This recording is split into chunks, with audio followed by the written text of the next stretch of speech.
आगे बढ़ेंगे, अगली बड़ी खबर का रुख करेंगे भोपाल से ही।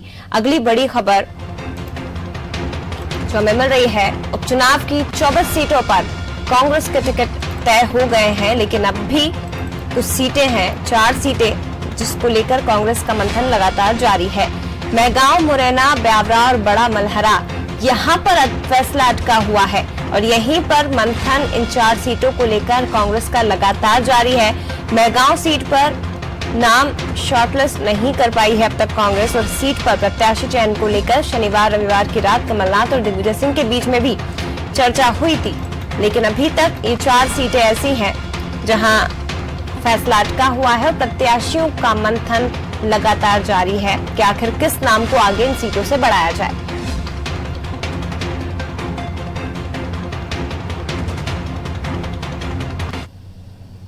और ज्यादा जानकारी के लिए आशीष जी का रुख करेंगे, लाइव हमारे साथ लगातार जुड़े हुए हैं। आशीष जी, मेहगांव, मुरैना, ब्यावरा और बड़ा मलहरा, ये 4 सीटें ऐसी हैं जिस पर कांग्रेस को सबसे ज्यादा मंथन करने की जरूरत है।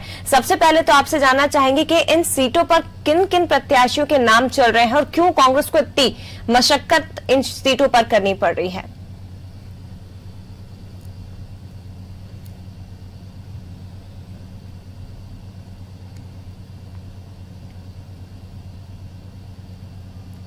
देखिए जया, मध्य प्रदेश में 28 विधानसभा सीटों पर उपचुनाव होना है और कांग्रेस ने इसमें 2 अलग अलग सूची में, पहली सूची में 15, दूसरी सूची में 9, ऐसे करके 24 नाम फाइनल कर दिए हैं। लेकिन जिन 4 सीटों की हम चर्चा कर रहे हैं, मेहगांव, मुरैना, ब्यावरा और बड़ा मलहरा, यहां पर यदि बात करें तो मेहगांव में जो है वो चौधरी राकेश सिंह चतुर्वेदी और हेमंत कटारे के नाम की चर्चा है कि यहां से कांग्रेस इन दोनों में से किसको प्रत्याशी बनाए। चौधरी राकेश सिंह चतुर्वेदी को लेकर कांग्रेस के ही कुछ बड़े नेताओं के बीच में फैसला नहीं हो पा रहा है।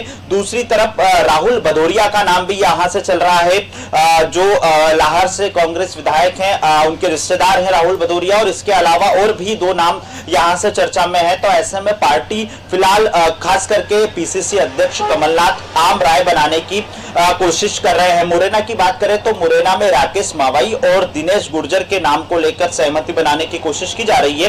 हालांकि एक दिन पहले मुरैना में सोशल मीडिया पर राकेश मावाई के कांग्रेस छोड़ने की खबरें भी चल रही थी। अनादि टीवी इन खबरों की पुष्टि नहीं करता है, लेकिन सोशल मीडिया पर इस तरह की अलग अलग खबरें निकलकर सामने आ रही थी। दिनेश गुर्जर मध्य प्रदेश के खेत किसान मजदूर कांग्रेस के प्रदेश अध्यक्ष है, वो पहले भी चुनाव लड़ चुके हैं। तो ऐसे में इन दोनों नामों में से किसी एक नाम पर यदि आम सहमति बनती है तो कांग्रेस वहां पर प्रत्याशी के नाम का ऐलान कर देगी। ब्यावरा चूंकि राजगढ़ संसदीय क्षेत्र में आता है और दिग्विजय सिंह का गृह लोकसभा क्षेत्र है, तो यहां पर चाहे वो पुरुषोत्तम दांगी की बात हो, डॉक्टर अभिनव दांगी की बात हो या रामचंद्र दांगी पहले भी चुनाव लड़ चुके हैं। पुरुषोत्तम दांगी इसके पहले कांग्रेस के टिकट पर विधायक रह चुके हैं। तो यहां से फैसला दिग्विजय सिंह की मंशा के अनुरूप लिया जा सकता है। और पिछले दिनों शनिवार रविवार की दरमियानी रात कमलनाथ और दिग्विजय सिंह की इस बात को लेकर चर्चा भी हो गई है। बड़ा मलहरा पर प्रत्याशी चयन को लेकर फिलहाल संशय बरकरार है और आम राय बनाने की कोशिश की जा रही है।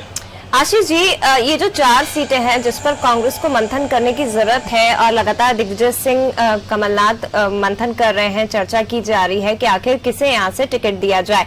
बीजेपी की तरफ से भी अभी तक लिस्ट फाइनल नहीं हुई है। कांग्रेस की जरूर 24 सीटों पर नामों का ऐलान हो चुका है।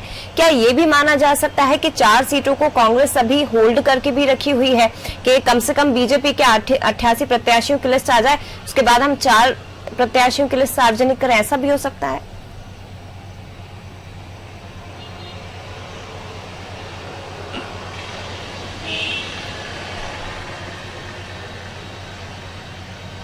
बिल्कुल ऐसा हो सकता है जया कि कांग्रेस बीजेपी की लिस्ट का इंतजार करे। आमतौर पर चुनाव के दौरान राजनीतिक दल इस तरह की प्रतिक्रियाओं पर या इस तरह के फैसलों पर नजर बनाए हुए रखते हैं और उसके बाद क्योंकि जातिगत समीकरण के अलावा क्षेत्रीय संतुलन जो होता है उसको देखते हुए भी पार्टी अपने प्रत्याशियों के का फैसला करती है कि कई बार बाहरी प्रत्याशी या जातिगत समीकरण को साधने की कोशिश की जाती है और इस वजह से भी ऐसा होता है कि दोनों ही राजनीतिक दल अपने अपने उम्मीदवारों के नाम का ऐलान तब करे जब विपक्षी दल की सूची जारी हो जाए। तो बीजेपी चूंकि इसी हफ्ते अपने 28 विधानसभा सीटों पर उम्मीदवारों के नाम का ऐलान कर सकती है, तो ये भी संभावना जताई जा रही है कि बीजेपी की लिस्ट आने के बाद कांग्रेस अपने इन चारों ही सीटों पर प्रत्याशियों के नाम का ऐलान करे।